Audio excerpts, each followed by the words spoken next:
All right, platoon, fall in. It's the Joe and the Jarhead show. I am Joe. With me, as ever, is Jarhead. Jarhead is here. We should make a jingle out of that. Wait. Jarhead. No. Jarhead is here. Oh my gosh, we should absolutely not do that. Come on, man. That's catchy. That might be the worst idea you've ever had. Oh my gosh. Why did you doing all the good things? I don't. You know what? I still have my awesome pen. Your broom pen. I'm keeping it. You know what? This is gonna be a new fixture on the set. I guess. Okay. Clean stuff off. Joe and Jarhead. Today we are talking about Saudi Arabia and Iran. Yeah. Lots of stuff to talk about there. Yeah. We're going to beat that one up real good. We also got some Donald Trump nonsense going on, some firings, some gun legislation, more nonsense in Oregon. Oh, good. They seem to rack it up just like California. Really? Seriously? I think they're just California's hat. Idaho's basically Utah's hat. So. I see what you did there. UK's got some nonsense. They can't. They're so confused about the genders over there. Oh my goodness! And they're teaching it to the kids. Good and on. then good things happening in Hong Kong. Sweet. Yeah, I'm excited for it. Me too. But I am ready for history. All right, this week in history, 1780. Benedict Arnold agrees to sell out West Point, New York, to the Brits. Come on, man.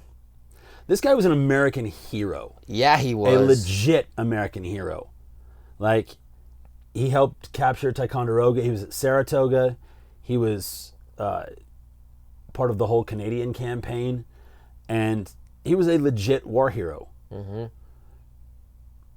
But I'm saying pride, dude. Pride is always the problem. He got too full of himself. Just kidding. Love you. No, women. there's only actually one woman. It was his second wife, and old girl loved to spend. Oh yeah. So they were living in Philadelphia during the war, and she liked spending money. Mm-hmm. She loved spending money. They racked up a ton of debt, and when you combine that with pride that says, you know, I should be leading, you know, a larger force, mm-hmm. but he made a lot of enemies. He made a lot of enemies in the army. And they promoted people past him. They promoted junior officers past him. And, you know, you get that pride going on that gets you enemies in the first place. And then when they, you know, promote who he sees as inferior officers past him, and he's got all these debts to pay off, mm-hmm. it's all it takes to nudge you over the edge. And this American hero becomes a traitor. Yeah, it's just so weird, right? Because he was, I mean, half of the battles that he led, I mean, you read about those should have been lost.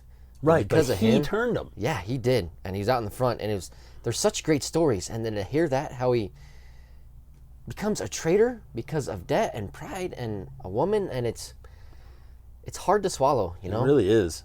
I get that he was butthurt because, yeah, some people did get promoted past him. But when you start picking fights with people like George Washington, that doesn't end well. Right? What do you think was going to happen, dude? Right? Seriously. You start talking like... And he was crazy young, too. Yeah, he was. Yeah. But... and it didn't work out for him. And he lived the rest of his life as a nobody in London. Well played to you, sir. Yeah, he was not well liked. He even moved to Canada for a little bit, but that didn't work out, so he had to move back. Yep. That's what you get. Man, when the Canadians don't like you, you know you're a bad person. Like, Canada's a sweetheart, man. You gotta do something pretty bad to tick them off. Right? All right. Are we done with that? I think we're done with that. What do you got? Okay. Bro? So, real quick. So I was looking into this whole John Bolton firing thing, and I'm looking into his cabinet again because I'm trying to get his resigning. I'm not sure. Yeah. Oh my God. Yeah. He was going to turn it in the night before, and then the next morning, Donald Trump said, "No, you're fired," via Twitter. Right. Because that's how it works these days. Right. Yeah. So I'm trying to figure out his cabinet. So there's 15 members of the cabinet, and then the vice president. Yep. So I'm trying to figure out exact numbers, trying to get those. And so I'm like, oh, well, Google's being a pain. I can't find it in the news. So I'm like, Alexa, how many members of Donald Trump's original cabinet are still around? Alexa, Amazon Alexa, right? And she said, well, I don't know that one, but we have a new game called Donald Trump Says. Do you want to play it? Like, oh, heck yes, I want to play Yes, that. I do. So it was pretty lame. I had to stop it because she was just repeating everything I said. So I'm like, Alexa, off. But then she says, oh, fine, common man, I am done with you. Don't ever play games with me again. In a Donald Trump voice. It was the best thing ever. It was so great. Wow. So Why didn't we just give free advertising to Alexa? I don't, We're not getting paid. I know, but we should. You got to go play this game. Donald Trump is on Alexa. Go to it now. Just kidding. I'm not advertising for Amazon. Wow. Anyways, we have derailed this show. so crazy. All right, back to John Bolton. Yes, John Bolton. He was the third NSA advisor, National Security Advisor for Donald Trump. Michael Flynn was the first one. Mm-hmm. He lasted all of like 4 blinks before he got canned. Then Keith Kellogg was acting. Then H.R. McMaster lasted about a year. I served under H.R. McMaster. That dude was darn near prescient as a guy who can look forward and see threats over the horizon. He was one of the most frighteningly intelligent people I've ever met. The dude was a freaking genius. Yeah, he really was. What I've read into him, and he was very decorated. He had a lot of medals. Yeah. Yep. Dude, he won 79 Easting in the Gulf War. Like, he murdered a friggin' unit like twice his size. And you get somebody like him to resign. Okay. I'm just saying. All of his NSA advisors were all war heroes. John Bolton, he only lasted about a year, and now the guy that's acting is Charles Kupperman. He's acting. So he's going on his 4th. Now, Donald Trump's cabinet, he's broken all the records for the highest turnover, people resigning, people getting fired. He's a reality star who made millions by firing people. I mean, how do you not see this coming? Yeah, didn't he put a trademark on that too, right? You're fired. Well, you tried anyway. You can't do that, sir. Anyways, so I did try to get real numbers. I'm sorry I don't have the numbers because once you go through all of his cabinet members and you literally see like dozens of people. Now, it's hard because a lot of the news outlets, they don't understand the difference between the administration and cabinet members, right? Executive cabinet members are the 15 people, and they all in line of succession for the presidency. Right. And then the administration, but there really are. There's dozens. I'm talking 40, 50 people that have resigned or been fired in his administration. Right. And I don't want to sort through that. So I don't have real numbers. But of his original 15 cabinet members, I'm going to say there's only 6 or 7 originals left. Jeez. Yeah. That have been resigned or fired. So, I don't know what the so what of that is. What's the so what there? Don't work for Donald Trump? Maybe. You get offered a job by him? You're only going to last a year. No job security there. No, not a lot. Oof. So, let's be honest here. Let's play the what if game. What if he honestly called you and offered you the job to be his national security advisor? All honesty. Well, I mean, if he called me, he's clearly scraping the bottom of the barrel already. Are we out of more competent people? I could make that kind of money for a year. Right? Yeah. I wouldn't mind. It's a heck of a resume builder. I would love to do it just and you know to what? be a part of it. But yeah, and I don't even think I'd last a year because I would tell him, the truth rather than what he wants to hear. Mm-hmm. And that seems to be what he wants. Yeah, and that when I looked into it, the main reason John Bolton did get fired is because he did not support Donald Trump having peace talks with the Taliban. No, I don't either. Right? Nope. I'd be fired day one. Well, I don't support that either. You've been trying to kill us for 18 years and now we're going to go to the table with you? Nah, I'm good, thanks. Appreciate it, though. Bad idea. Whew. Wow, we beat that one real good. Yeah, you did. Let's beat up some more people. All right. Saudi Arabia? Iran? Canada? All right. Yes, let's do it. So, over the weekend, two of Saudi Arabia's oil fields were attacked. Well, one of them was the biggest on the planet, right? Right. Yep. Attacked. Who could it have been? I don't know. They're theorizing, was it cruise missiles? Was it drones? They're thinking drones at this point. But where did they come from, these mysterious drones? So mysterious. Not really. So the main suspect right now is Iran. Oh my goodness, I'm so surprised. Or it could have been the Houthi rebels in Yemen. Oh my goodness. The ones who are backed by Iran. The ones that Saudi Arabia have been fighting for like the past 2 years with our military weapons. Yep. So this knocked off about 5% of the world's oil production. Oh man. Yeah. Yeah, the news, the headlines is today that oil's already gone up. Yep. They're expecting it to hit top $100 a barrel. Oh boy. Yeah. Start looking at riding the buses of your bike to work. Saudi Arabia and Iran, they have been enemies forever. Because Saudi Arabia is almost exclusively Sunni Muslim. Okay. Iran is almost exclusively Shia Muslim. Shiites. yet they don't get along. Why not? There was a dispute over who should take over after Muhammad died. So one of them thinks it should have been his nephew. Yep. And then the other one says somebody else. Yeah, I can't remember off the top of my head. But aren't you a historian? Come on I am now. a historian, but golly, the Middle East is so convoluted. Anyway, they're essentially, Iran is destabilizing Saudi Arabia, because as Saudi Arabia's dominance goes down, their regional influence goes up. So you're talking like regional influence in all of Middle East. Correct. Whoever has the most influence wins at the end of the day. Correct. So how can you have more influence in Saudi Arabia? They've got the two most holiest sites in their religion. Right, they have Mecca and they have Medina. Unless they're a nobody, and then you can go in and take them.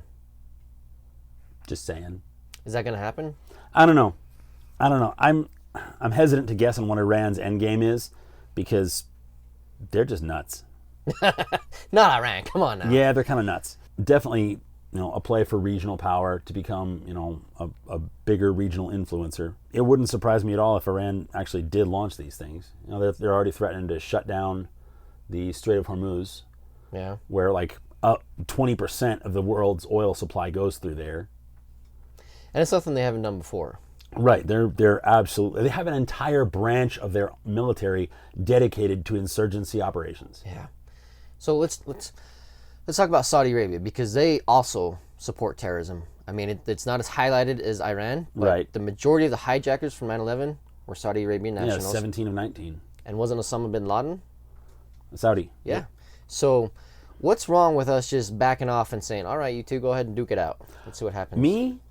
I don't have a problem with it, except that, well, either way we would win, because they're both, like, the Saudi royal family supports us. The Saudi people, not so much. But if Saudi Arabia destabilizes, the Middle East destabilizes. Oh yeah, for sure. So that's not a good thing. They are not willing to destroy Israel.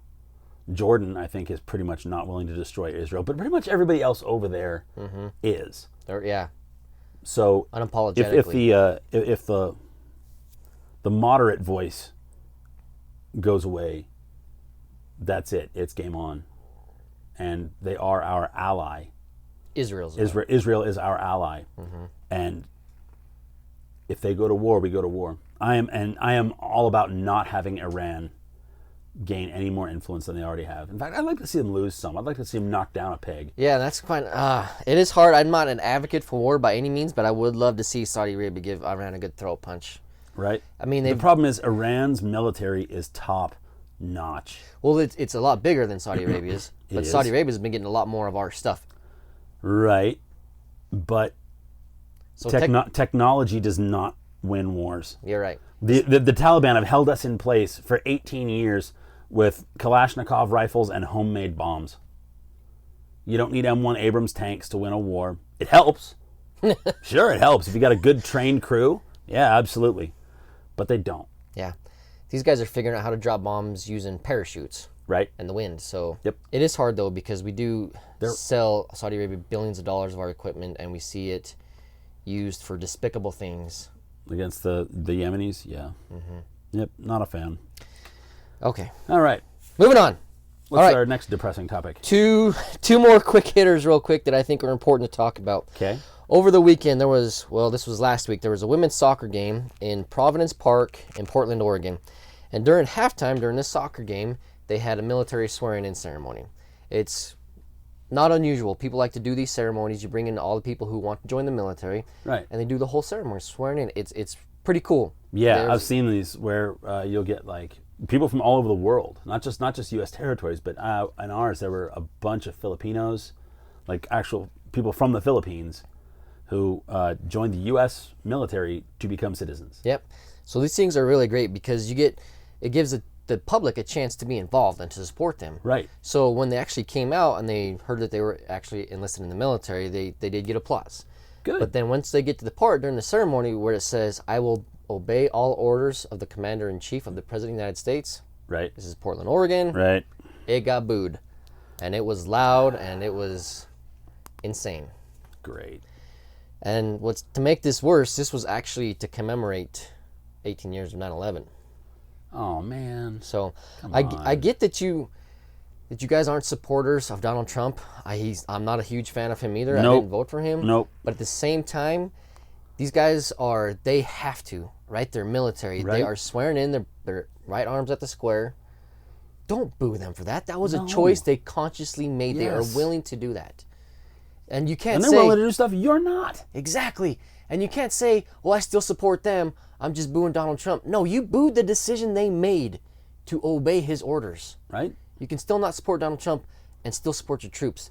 That was the wrong venue to do that. Correct. It's not okay. Nope. Yeah, leave your politics aside just for a little bit and appreciate that these people are signing on the line to stand between you and your enemies. And you have enemies, whether or not you choose to admit it. There are people right now training to kill you because of who you are. Yep. I agree. Yeah, I think you said it right. Just, you know what? Leave that politic nonsense out of our games, out of football, out of soccer. Right. Just stop doing that. We don't want to see it there. Okay, next quick hitter I want to talk about that is important is over in the UK, the BBC, the British Broadcasting Company, they do some teaching videos. And in one of these videos, a student asks a teacher a question and asks about genders. And the teacher responds, "Well, we know we have male and female, but there's actually over 100 genders." This was taught to UK public schools to all kids 9 through 12. I'm not okay with that. Oh no, I am super not okay with that. Let's hang on. So we got XX, XY. Am I missing something? Some made up nonsense is what you're missing there. Golly. So I'm telling you what, UK, BBC, if you guys are looking to warp minds of our young kids, if you're looking to create more anxiety, more depressions, more suicides, that's the way to do it. Right? You want to raise a generation that can't make decisions for themselves, that gets too confused of where to work or who their own identity is? Yes. You're doing That's exactly what's wanted. Because those people are easy to control. I'm just saying, you're seeing it here too. Maybe not as thoroughly indoctrinated because we have control over our own education system. It's not a state education system. And we have more than the BBC because our television industry is not nationalized. But, right. There's no Fox News there. Not that Fox News is any better, really. That was a bad example. I apologize. None of them are really that good. You just come to Joe and Jarhead. We'll take care of you. Yeah, that's what we're here for. Yep. But, I mean, you're right. I mean, we're not immune to this type of stuff either. I mean, in the neighboring Potatoeville County next to us, they recently had the masturbation instructions that were given out to all the high school students. Oh, my Remember gosh. that? Yep. We reported on that a while ago. I got a migraine again. Thanks, man. It's not that hard. But, so we're not immune to it. So it does happen, but the so what here is parents have to be involved in education. You have got to be involved with your kids. There's no other way around it. This will be us in the next few years if you just sit idly by and let your kids soak up whatever they're being taught in school and don't get involved. Right on. Now, there's going to be a lot of times like stuff like this you just can't get out ahead of. They're going to surprise you with it. Your kid's going to come home with masturbation instruction papers or come home telling you, "Hey, Mom, did you know there's 100 different genders?" And my kids become homeschooled from then on. Or you go Producer, we good with that? Outstanding. Make her do all the work. I'm going to go to work. She's you teach already all the done kids. the work. Our kids were homeschooled before we got here because the education system in our part of Georgia sucked. It was bad. I believe it. You know what else is bad? Red flag laws. Gun legislation. That's pretty bad. Let's beat it up. Yeah. So back on Trump for a minute. So he's declared his intent to sign some gun legislation this week. So, all right. But there's no clarity as to what it's about. Donald Trump said something without any clarity. You don't mean that. Yeah. Come on. It shouldn't be news, except I don't know what he's going to do. Nobody knows what he's going to do ever, and he doesn't even know. You know, if he had some kind of consistency to his policy, like if he was a Republican and did Republican stuff, and you could predict that he was going to do Republican stuff, cool. If he was a Democrat, which he was until 20 minutes before the election, and he was going to consistently do Democrat stuff, fine. At least he's predictable. At least I know what he's going to do. Does this dude consult a Ouija board or look in a crystal ball or something? Dude, don't give him those ideas. I think he reads tea leaves before he makes policy decisions. Anyway, so he's going to sign some gun control legislation this week. Which is a very democratic thing to do. Very much so. And he's flip-flopping between like, oh, it's going to be a major change, and, well, we've got, a really good Second Amendment now. It really doesn't need any modification. Yeah, don't touch it. Pick one, guy. And if you're going to pick one, pick the one of the Constitution. Pick the Second Amendment. Don't touch it. And what scares me most about this is that the House Judicial Committee just approved, like a 26-17 vote, because it's a Democrat-controlled committee. So it's just a committee. It's just a committee. It hasn't gone to the House. Mm-hmm. So they approved federal funding for states to create their own red flag laws. Hang on. Why? Well, I have so many questions. First of all, why do we need funding to create a red flag law? Because that's all Democrats know how to do is throw money at the situation? Yeah, if you bribe people, they do what you want. Oh, there it is. I mean, federal funding, all it is a bribe. That's how we got a 55-mile-an-hour national speed limit during Carter. Like, we will withhold all federal funding from your state unless you adopt a 55-mile-an-hour national speed limit. Poof. Interesting. So, tell me, where have these red flags laws worked? Where's the success in these red flag laws? I need some Jeopardy sound music here. Yeah. They haven't. They don't. So they're bribing people to put in place a law that is sucky, stupid. That is directly counter to the Constitution. Directly counter. It is a presumption of guilt rather than a presumption of innocence. You don't even have to commit a crime. The way this bill is written, and this is one of the Republican senators that opposed it, said the way it was written for who can file a red flag law could be a roommate you had for a month a year ago that you didn't get along with. Mm-hmm. He can go file to have your guns taken away until you prove you are sane enough to get them back. Wow.